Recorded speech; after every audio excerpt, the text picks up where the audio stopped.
एक गांव था, नाम था ढोलकपुर। बड़ा ही शांत और सुंदर गांव था।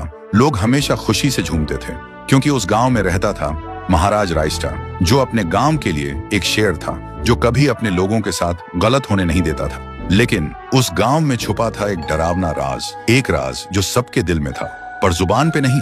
गांव के बीच एक सूखा हुआ पेड़ था जिसे लोग कहते थे श्रापित पेड़। ना कोई उसके पास जाता, ना कोई उससे आंख मिलाता। हर पूर्णिमा के अगले दिन उस पेड़ के नीचे एक लाश मिलती थी।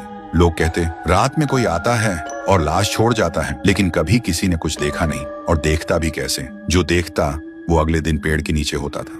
एक दिन रायस्टार ने ठान लिया, बस अब और नहीं, इस राज का अंत मैं ही करूंगा, क्योंकि ढोलकपुर का नाम मिट्टी में मिल रहा था। फिर एक पूर्णिमा की रात रायस्टार चुपके से जाकर पेड़ के पास बैठ गया। रात के 2 बजे एक आवाज आई, ठुंग ठुंग ठुंग ठुंग ठुंग ठुंग ठुंग ठुंग ठुंग सहूर।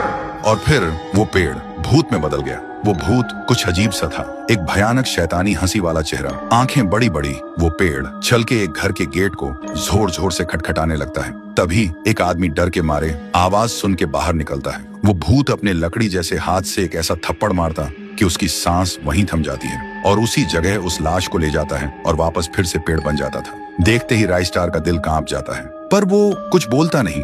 सुबह लोग भीड़ में जमा हुए और रायस्टार ने पहली बार उस पेड़ से बात करने की कोशिश की। पेड़ के अंदर से एक आवाज निकली, क्या तुम सब भूल गए मुझे? रायस्टार बोलता है, तू कौन है? पेड़ बोलता है, मैं हूँ ठुन ठुन ठुन साहुर। एक वक्त था जब मैं भी इस गांव का एक प्यारा सा बच्चा था, लेकिन 100 साल पहले मुझे इसी पेड़ से रस्सी बांधकर उल्टा लटका दिया गया, गांव वालों की आंखों के सामने, और मेरी मौत को तमाशा बना दिया गया, सिर्फ इसलिए क्योंकि मैंने एक राज देख लिया था जो लोग छुपाना चाहते थे। और उसी पल से मेरी रूह इस पेड़ से जुड़ गई। उस दिन से मैं इंसान नहीं, एक सज्जा बन गया, और हर पूर्णिमा में एक राजदार को चुनता हूँ और फिर उसे उसकी खामोशी का हिसाब देता हूँ। रायस्टार बोलता है, लेकिन अब तो वो लोग मर चुके हैं ना जो तेरा कसूरवार थे। अब तू मासूम लोगों को क्यों मार रहा है? पेड़ कुछ देर चुप रहता है, फिर बोलता है, ठीक है, बस एक बार मुझे याद करो, एक दिया जला दो, फिर मैं कभी किसी को नहीं मारूंगा। फिर रात में सब लोग आते हैं, एक एक दिया जलाते हैं, और तभी पेड़ अपने आप से आग पकड़ लेता है और आखिर में मुक्ति मिलती ठुन ठुन ठुन साहुर को।